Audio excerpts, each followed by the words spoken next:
This is Winchester Cathedral, and it really is a marvellous building. Its stone-vaulted nave stretches an impressive 90 metres, making it one of the longest cathedrals in Europe. In fact, it's such an iconic and important building that it even features on the new £10 note. But the reason I'm in Winchester today isn't the £10 note. Rather, it's for something of decidedly less monetary value, the 10p coin. Or more specifically, it's for the King Arthur 10p coin. This is King Arthur's Round Table. Well, kind of. You see, King Arthur may or may not have existed, but most of the legend surrounding him is just that, a legend, a fictitious story that has been continuously added to as it's been retold throughout the ages. Arthur was very possibly a real person, but historical records from the 9th century describe him not as a king, but as a fine military leader, one who managed to single-handedly kill 960 men. And I guess that's a pretty good foundation for a legend to be born upon.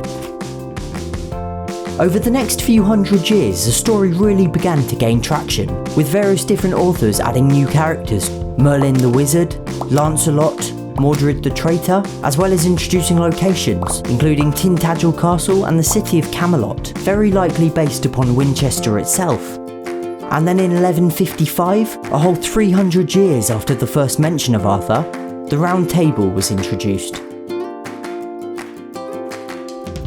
In some accounts, the Round Table could seat as few as 12 knights, all the way up to 150 in other versions of the story, but the purpose was the same. Each man sat at the table was equal to the other. The table had no head.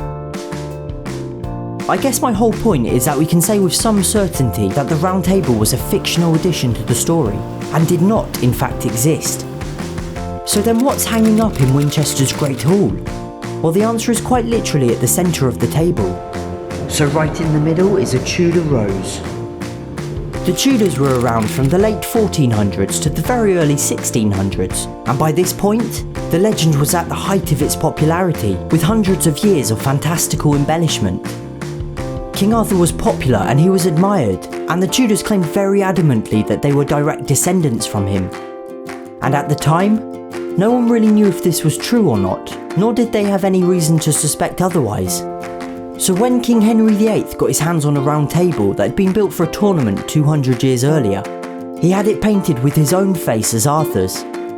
He was obsessed with the legend, and having his face on the round table would only give more credibility to his claims of being a direct ancestor. Hey, look at this cool guy, isn't it uncanny how much I look like him? So King Arthur probably didn't have a round table, and he almost certainly didn't look anything like King Henry VIII, and all of that's assuming he even existed at all. But the table here in Winchester's Great Hall remains an interesting and important part of our history nonetheless, pertaining to a time when great legends still captured our imaginations. And if you visit and see it for yourself, I can be certain it will capture yours too.